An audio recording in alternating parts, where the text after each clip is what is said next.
자, 오늘 본문은 이제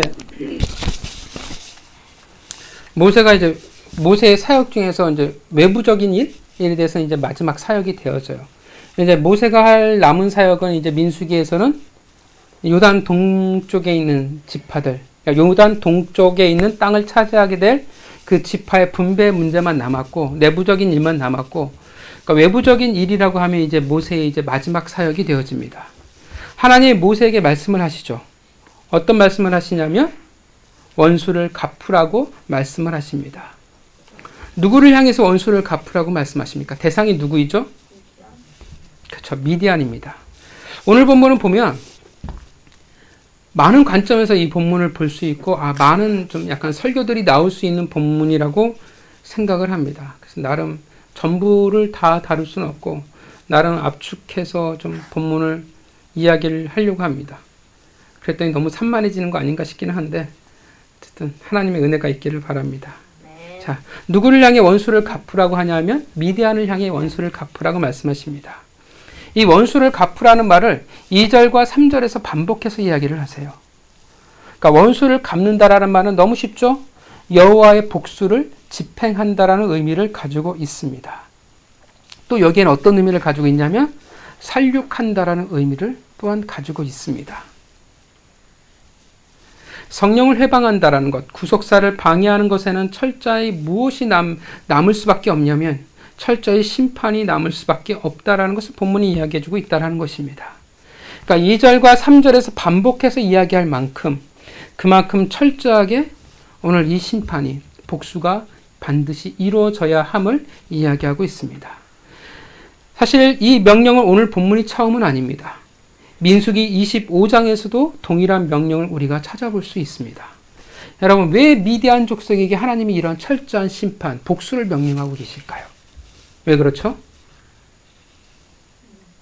어떤 사건이 있었죠? 뭐 때문에 하나님이 일을 하실까요? 민수기 25장에 나오는 큰 사건이 있었죠? 그렇죠. 바알부올의 사건. 출애굽 1세대의 금송아지 사건과 맞먹는 사건이었어요.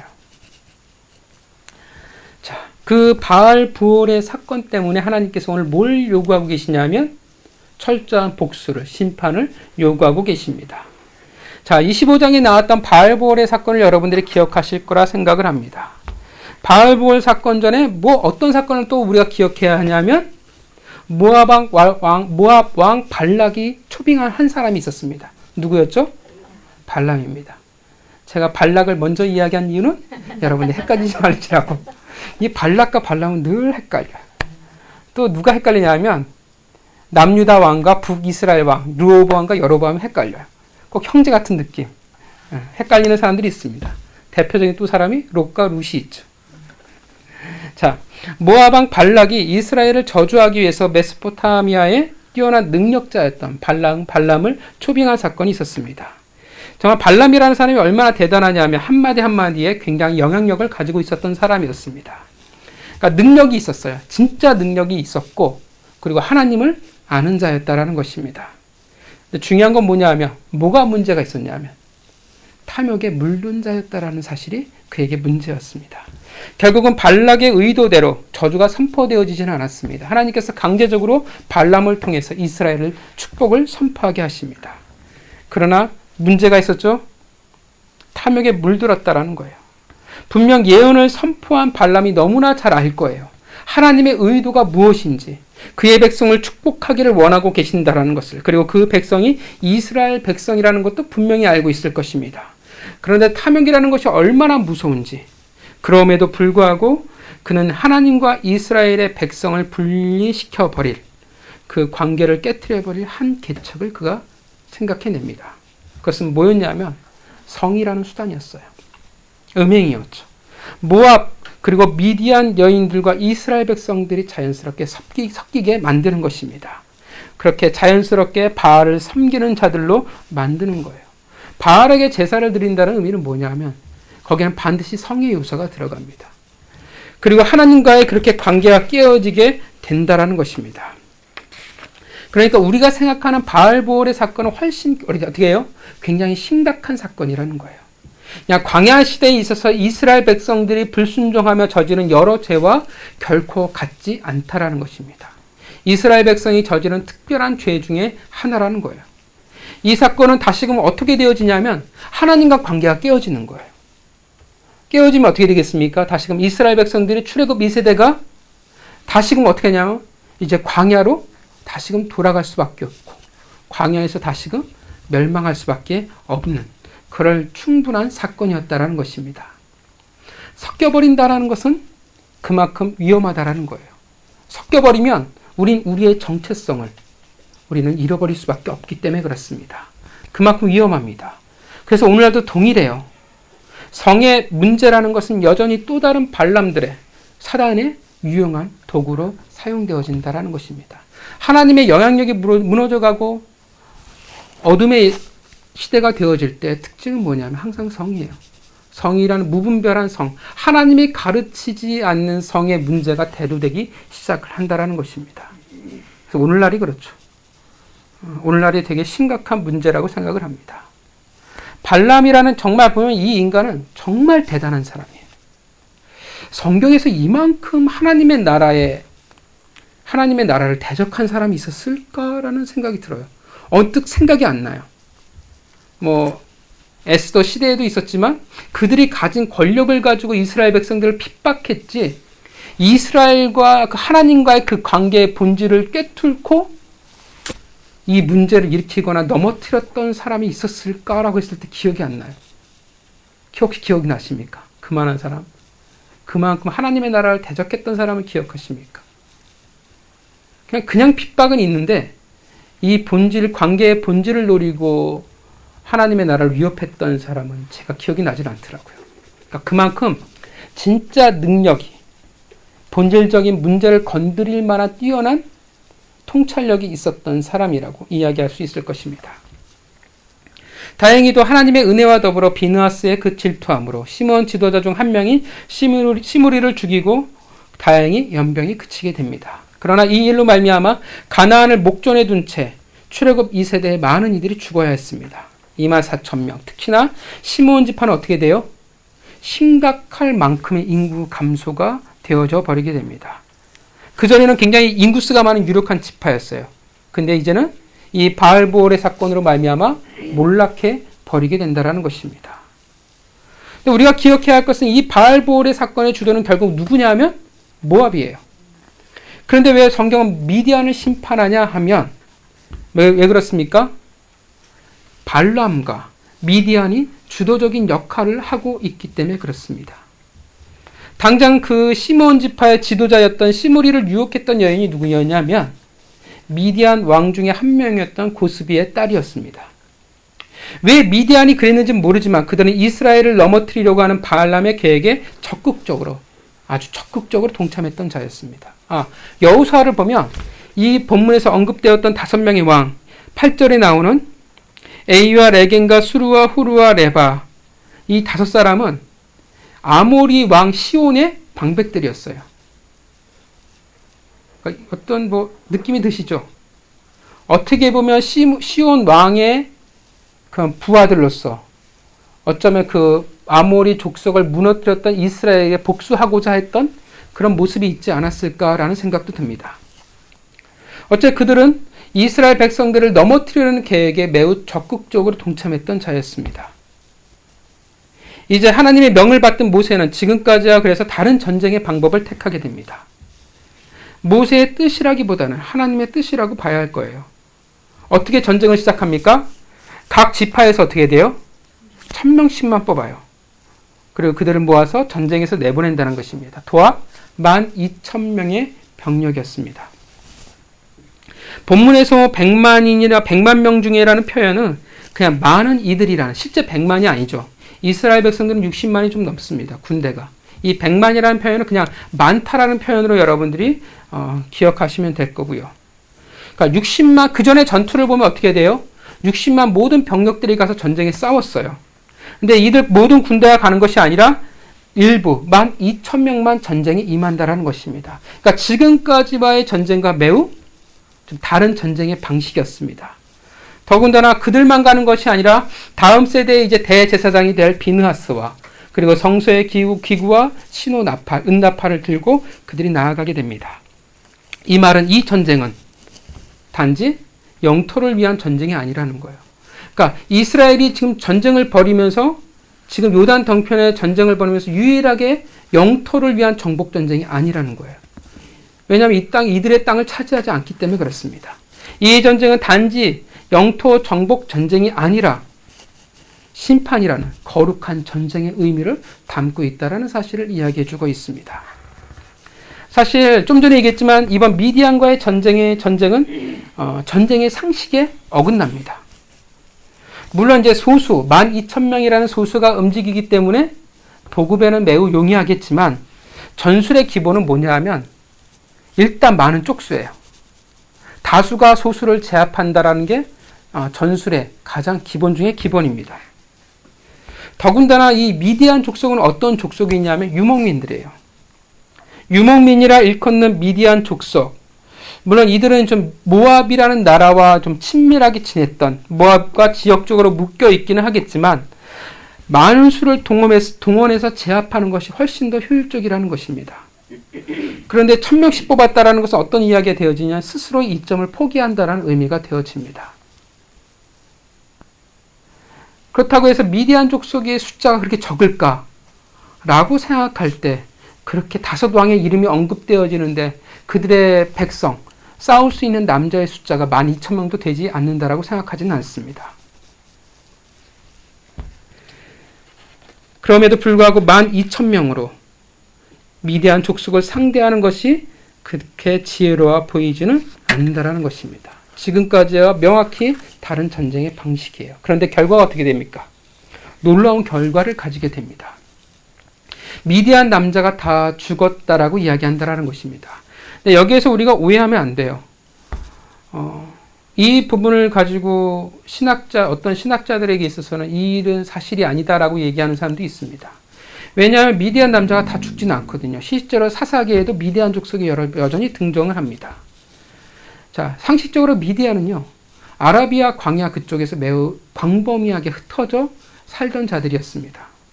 그들을 다 죽인다라는 것 자체가 어떻게 돼요? 상식적으로 말이 되지 않아요. 또한 미디안은 단일 민족으로 소개되지 않고 여러 민족과 결부되어서 성경에서 언급되어집니다. 이스마엘, 모압, 아말렉과 이렇게 기타 등등 시대에 따라서 같이 결부되어 언급한다라는 거예요. 그러니까 종교적, 정치적 목적으로 미디안의 일부가 다른 나라와 동맹의 형태를 가지기도 합니다. 상식적으로 그 광범위하게 흩어져 사는 이들을 어찌 다 찾아 죽일 수 있냐라고 할 때 그것은 말이 되지 않습니다. 그러니까 여기서 본문에서 다 죽였다라는 것은 모압과 연합한 그 바알보올의 사건과 연결되어진 미디안 세력에 속한 모든 자를 죽였다라는 의미가 되어집니다. 이해가시죠? 그래서 구체적으로 미디안의 5왕의 이름이 나옵니다.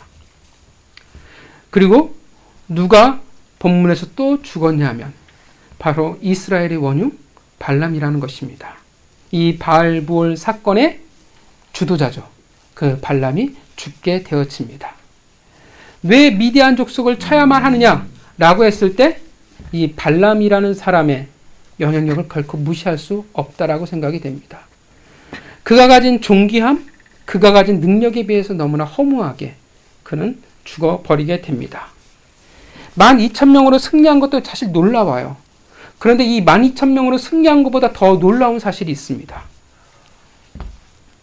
전쟁을 벌였어요. 미디안 남자를 다 죽였다고 얘기하는데 31장 49절을 보겠습니다. 49절을 같이 읽겠습니다.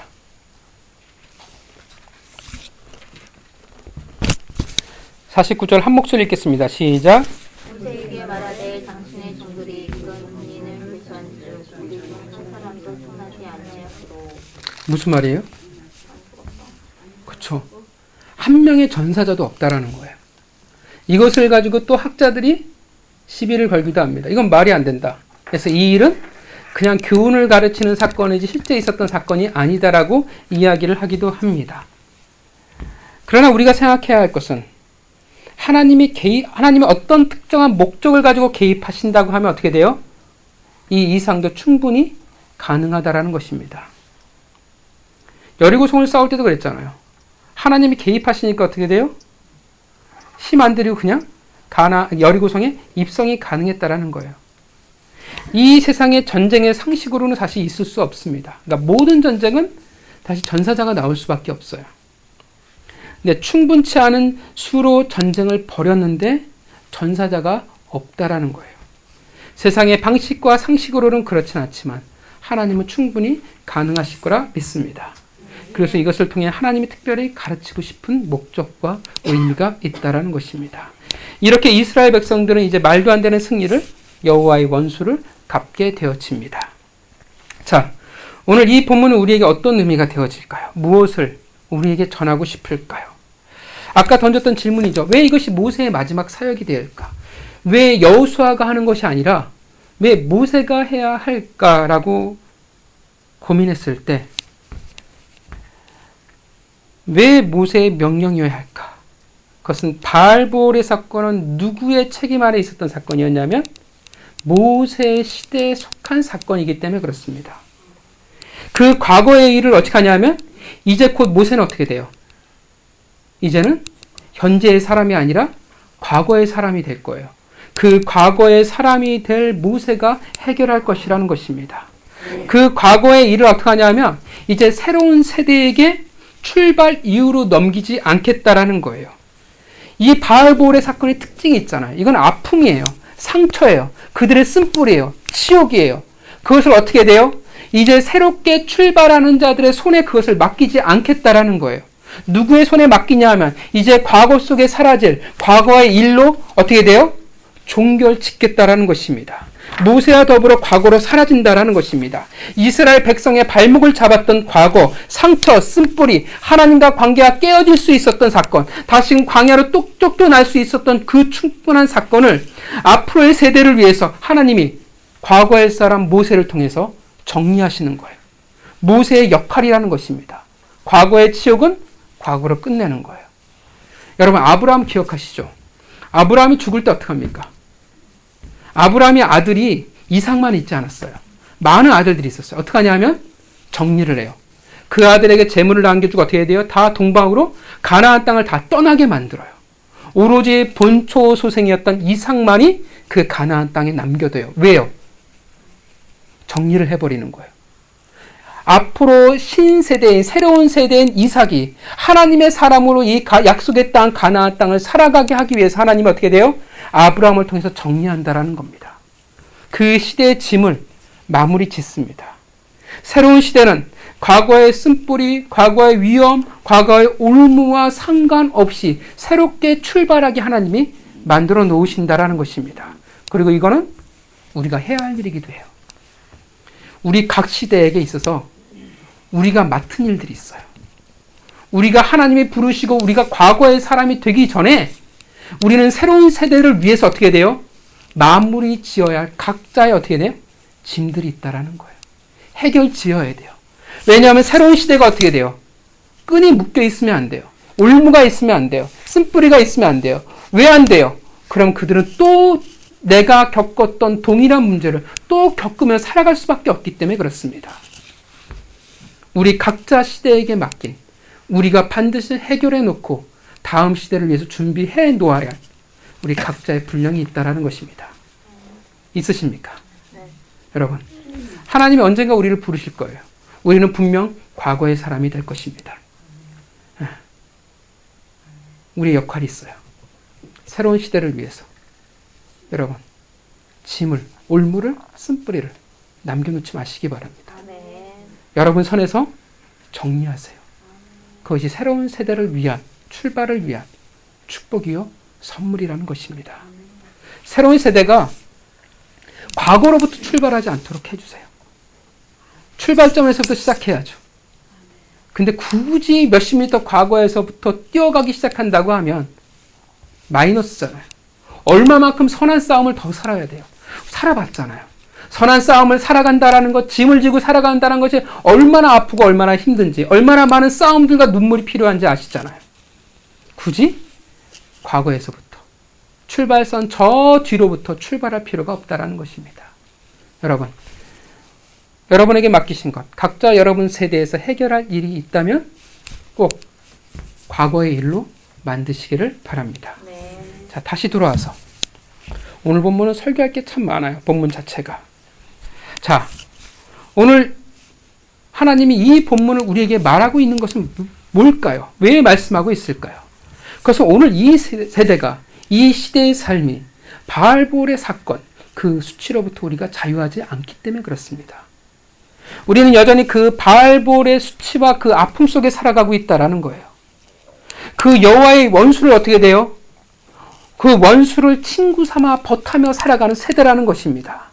섞여버린 이 세대의 사람들, 섞여버린 안 믿는 사람을 말하는 것이 아니라 섞여버린 하나님의 백성들, 하나님을 섬기는 것이 재미가 없고 삶의 낙이 아닌 시대를 우리가 살아가고 있다는 것입니다. 바알이 훨씬 더 감각적이에요.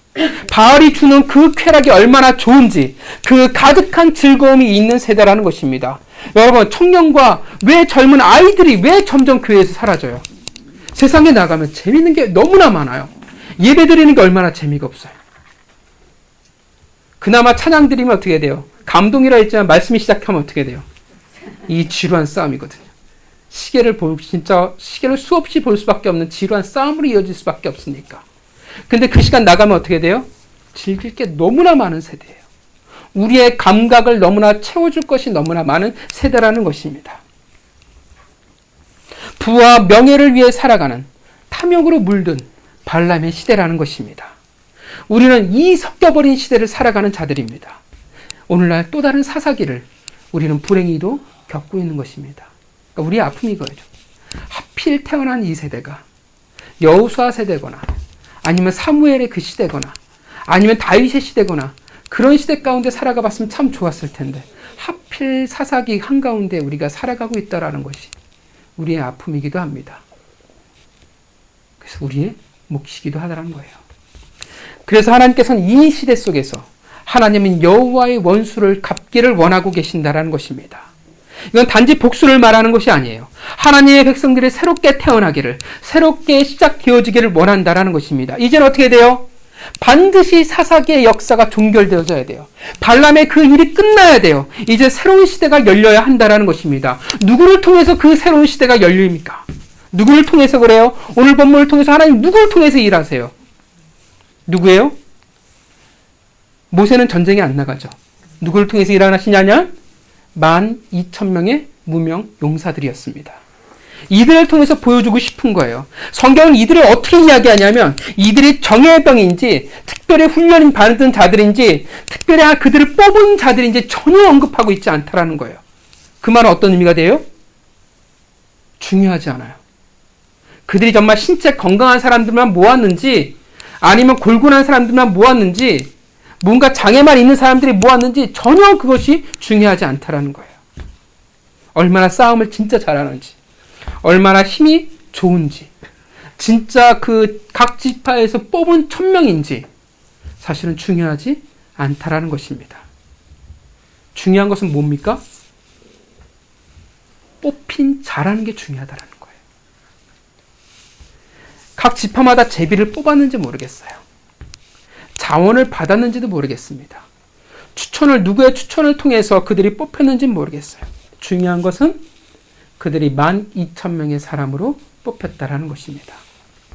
그게 중요해요. 왜 내가 뽑혔을까? 이유를 알 수 없을 수도 있습니다. 그래서 억울할 수도 있을 거예요. 생각해 보세요. 각 지파에서 1000명이에요. 가장 숫자가 적은 시므온 지파가 20,000명의 단위였어요. 그러니까 이들이 뽑힌 사람은 어떻게 보면 수십 분의 1의 단위로 뽑힌 사람들이에요. 어떤 사람은 영광이라고 생각할지도 모르겠지만 한편은 어떻게 돼요? 진짜 재수없는 사람일 수도 있어요.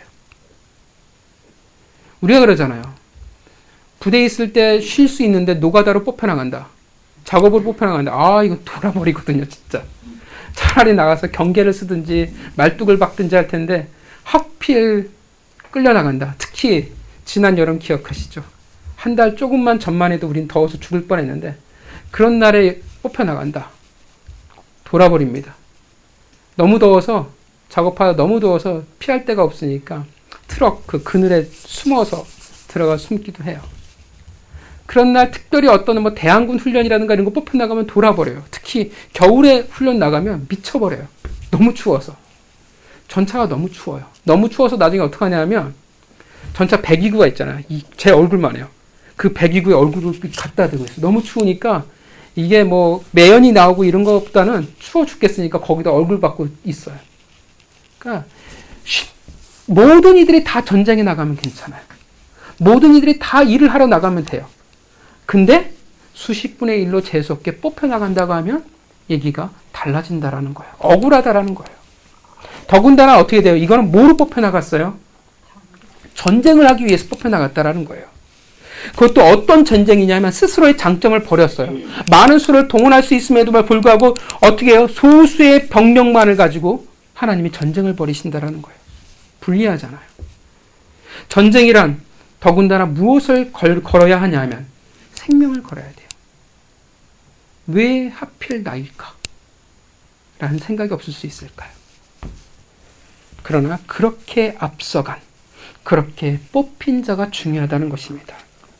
다른 말로 하면 그럼에도 불구하고 어떻게 해요? 순종하는 자가 중요하다는 것입니다. 하나님이 이들을 통해 지금 보여주고 계시는 것입니다. 무엇을 보여주시냐 하면 바알볼의 최종 결론을 지금 보여주고 계십니다. 누구의 편에 서 있느냐가 어떤 결과를 가져오느냐가 보여줘요. 신기한 게 뭐예요? 적은 숫자잖아요. 하나님이 일부러 적은 숫자를 뽑았어요. 여러분 성경에서 일부러 적은 숫자를 뽑은 걸 기억하시죠? 어떤 사건이 있었죠? 기드온이 있었죠. 그렇죠. 300명의 용사. 일부러 하나님께서 어떻게 택했어요? 일부러 적은 숫자를 택했어요. 왜요?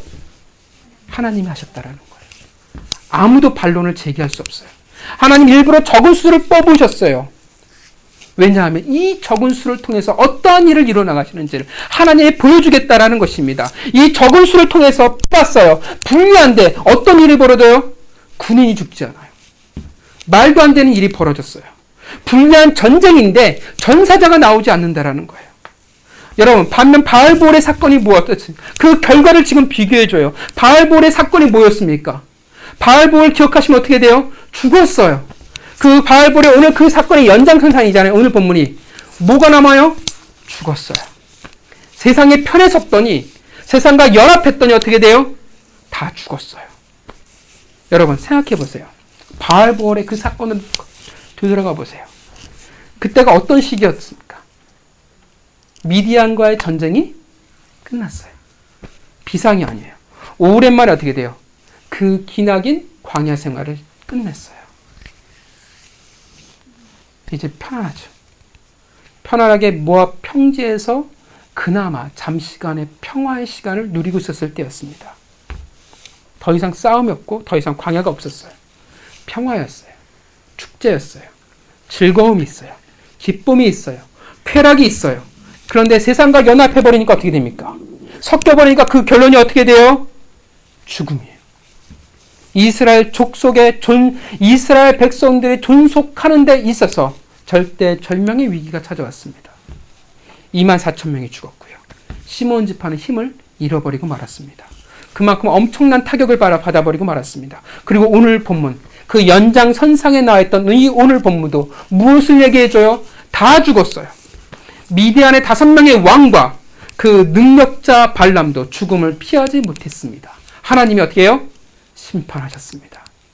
반면 이스라엘 백성은 어떻게 했습니까? 죽지 않았어요.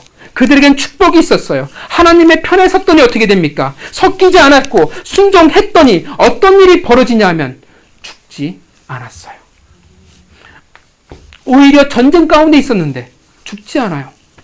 바알이 주는 기쁨과 쾌락이 그런 만족이 없었음에도 불구하고 하나님 편에 그래도 있으니까 죽지 않아요. 단 한 명의 전사자도 없다라고 12,000명을 가지고 싸웠는데 단 한 명의 전사자도 없다라고 이야기한다라는 것입니다. 군인이에요. 12,000명의 소수예요. 누구보다도 가장 죽음에 가까이 서 있던 자들이었습니다. 누구나 죽음을 각오해야 하는 자리였습니다. 근데 죽지 않아요. 요즘 이순신 그 장군 오부작으로 했어요. 진짜 잘 만들었어요. 명나라의 관점에서 일본의 관점에서 우리의 관점에서 각각 재조명을 해서 하더라고요. 그래서 와, 이게 지난 배웠던 영화들보다 훨씬 더 낫다라는 생각이 들어요. 이순신이 명장이에요. 옛날 병법서를 보면 가장 뛰어난 장수는 누구냐 하면 이미 이길 수밖에 없는 모든 조건을 갖춰놓고 싸우는 사람이, 이미 이길 수밖에 없는 상황을 만들어 놓고 싸우는 그런 장수가 가장 뛰어난 장수라고 얘기했어요. 그게 이순신이 그래요. 그래서 전쟁의 특징을 보면 거의 전사자가 없어요. 부상자 일부만 있고 거의 그 내내 손에 꼽을 만큼의 전사자밖에 없었어요. 그러니까 그만큼 대단했던 이순신도 전사자가 안 나올 수가 없어요. 근데 12,000명의 이들을 가지고 전사자가 단 한 명도 없었다라는 것입니다. 죽지 않았어요. 그들이 단 한 명도 축나지 않았습니다. 왜요? 하나님의 강력한 의지예요.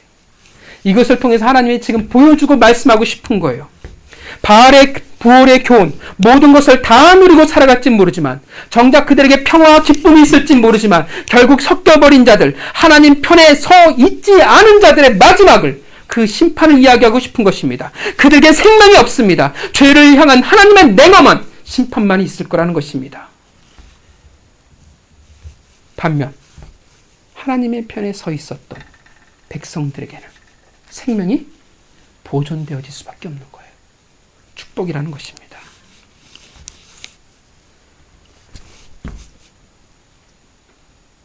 이 하나님의 가르침은 이스라엘만에 해당하는 것은 아닙니다. 왜냐하면 여러분 기억하시지만 이스라엘 백성들은 혈연 공동체가 아닙니다. 언약 공동체입니다. 대표적으로 미디안도 마찬가지예요. 원래 미디안이라는 이미지는 여러분 원래 우리한테 좋았어요. 출애굽기 할 때는. 민수기 할 때 바꾼 거죠.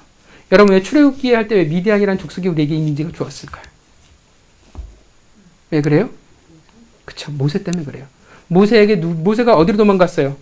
미디안 족속 이드로의 집에 거했기 때문에 그래요. 똑같은 미디안이잖아요. 원래 미디안은 모세에게 매우 친숙한 족속들이었습니다. 모세의 장인이 이드로였고 정작 모세의 아내였던 시보라가 미디안 여인이었습니다. 그런데 어떻게 되어져요? 똑같은 미디안인데 어떻게 되어져요? 선택에 따라. 누구의 편에 서 있느냐에 따라 사망과 생명으로, 축복과 심판으로 나뉘어진다는 것입니다. 같은 미디안이지만 모세의 처남 호밥은 어떻게 됩니까? 이스라엘 하나님 편에 서기를 선택했습니다. 그래서 그는 이스라엘 광야 시대의 길잡이로 그는 살아갔습니다. 그리고 그렇게 중요한 구속사의 한 부분을 역할을 감당하게 됩니다. 생명이 그들에게 있었어요. 축복이 있었습니다. 반면 또 다른 미디안은 어떻게 합니까? 하나님의 편에 서 있기를 거부합니다. 단지 거부가 아니라 구속사를 거스리는 역할을 그들이 했습니다. 그렇게 그들에게는 심판, 죽음만이 있었을 뿐입니다. 성경에 있어서 중요한 원칙이죠. 죄의 삭은 사망이라는 것. 말도 안 되는 숫자 12,000명, 그 소수 12,000명을 통해서 하나님의 바알부올의 교훈을 지금 결론을 짓고 있는 것입니다. 하나님의 편에 없다면 어떻게 돼요? 하나님 편에 서 있지 않다면 그가 얼마나 능력이 있는지, 얼마나 강성한지, 얼마나 많은 것을 누리는지 아무 의미가 없다라는 거예요. 뭐만 남아요? 사망이에요. 심판이 있을 수밖에 없다라는 것입니다. 반면 하나님 편에 서 있다면 어떻게 돼요? 작아 보여요. 소수예요. 오히려 더 많은 것은 바알에 속한 자들이 많이 누리는 것 같아요. 그런데 뭐가 있어요? 축복이 있어요. 생명이 있다라는 것입니다. 여러분, 승리의 영광은 누가 누렸습니까? 12,000명이었어요. 앞서 달려갔던, 뽑혔던 12,000명이 그 승리의 영광이 그들에게 있었습니다. 그리고 그들을 통해서 전리품을 이스라엘 백성들이 나누게 된다는 것입니다. 무엇을 보여줘요? 바알부올의 그 결과.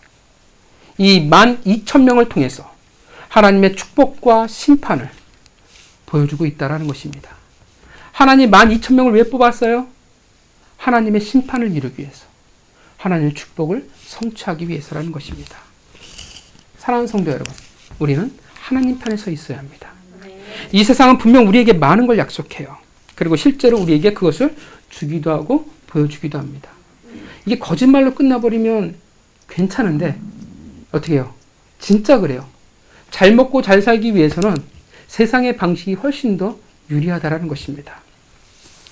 그러나 세상과 섞여버린다면, 타협할 수 있다면 얼마나 많은 것을 얻을 수 있는지를 이야기해 주기도 하지만, 사실 그렇죠. 세상과 섞여버리는 게 오히려 평화로워 보입니다. 실제로 세상과 타협하고 연합하면 어떻게 되어져요? 편해져요. 왜냐하면 내가 이것을 해야 돼 말아야 돼 하나님의 기준을 이것저것 가지고 재우지 않고 살아도 되기 때문에, 굳이 사명이라는 것을 가지고 살아가지 않아도 되기 때문에 싸움이 없어져 버리게 됩니다. 사실 사명이 없고 꿈이 없는 하나님의 백성들은 사실 이미 죽어가고 있다라고 보기도 상관이 없어요. 근데 어떨 때 더 힘들어집니까? 내가 하나님의 백성으로 살아가려니까 어떻게 돼요? 더 복잡하고 더 번거롭고 더 많은 손해를 보게 된다는 것입니다. 갈등이 생겨요. 불편해요. 당장 어떻게 돼요? 술을 먹어야 돼 말아야 돼부터 갈등이 생기잖아요. 고민이 되잖아요. 주일 성수 안 하고 좀 그 시간을 내가 좀 뭐 출장 가면 안 되나? 좀 나를 위해서 쓰면 안 되나? 가족을 위해서 쓰면 안 되나? 굳이 고민을 안 해도 되잖아요. 내가 굳이 이 힘겹게 벌은, 진짜 피땀을 흘려 벌은 헌금을 내가 해야 돼 말아야 돼 라는 고민을 할 필요가 없잖아요. 회사에서 내가 굳이 그리스도인이라는 것을 내가 알려줄 필요가 있을까? 얘기해야 될까? 라는 고민이 할 필요가 없다라는 것입니다. 하나님의 백성으로 이 세상을 살아가면 분명한 것은 불편합니다. 그러나 세상의 편에 서 버린다면 편하다라는 거예요. 그리고 때로는 정말 하나님으로부터가 아닌 이 세상으로부터의 놀라운 열매를 거두게 된다라는 것입니다. 쾌락이 있어요. 삶의 즐거움이 있어요. 축제가 있어요. 굳이 하나님의 법이 아닌 나를 위해서, 나를 만족시키기 위해서 살아가도 될 것 같다라는 것입니다. 그리고 실제 나를 만족시킬 만한 많은 것들이 이 세상에 분명 있다라는 것입니다. 반면 하나님 편에 서 있다라는 것이 얼마나 번거롭게 느껴질 때가 많은지 모릅니다. 자유를 찾아 헐헐 날아가고 싶은데, 내 꿈과 내 야망을 위해서 살아가고 싶은데 내 발목을 잡고 있는 것들이 많습니다. 그리고 어떻게 돼요? 발목을 잡으면 끝이면 좋은데 어떻게 돼요? 헌신하라고 얘기를 해요. 뭘 내놓으라고 얘기를 해요. 권위와 질서가 교회에 존재해요. 개인주의를 추구하는 이들에게 정말 답답한 것이 뭐냐면 교회라는 공동체예요. 오늘 이 세대와 교회는 정말 안 맞아요. 이 세대는 개인주의를 추구해요. 성경은 항상 공동체를 이야기해요. 이 세상은 나예요. 내가 중요해요. 근데 성경은 우리가 중요해요. 안 맞아요. 당장 눈앞에 보이는 것은 세상에 더 많은 것을 줄 수 있을 것 같다라는 것이며, 더군다나 왜 하필 나인가? 왜 저 사람이 아니고 왜 하필 나일까? 라는 억울함들이 우리에게 분명히 있다라는 것입니다. 있으십니까? 이런 성자와 같은 분들이 우리 교회 성도들이었군요. 목사는 막상 억울한데 성도들은 억울함이 없네. 하나님이 저에게 주신 축복이라고 생각을 합니다.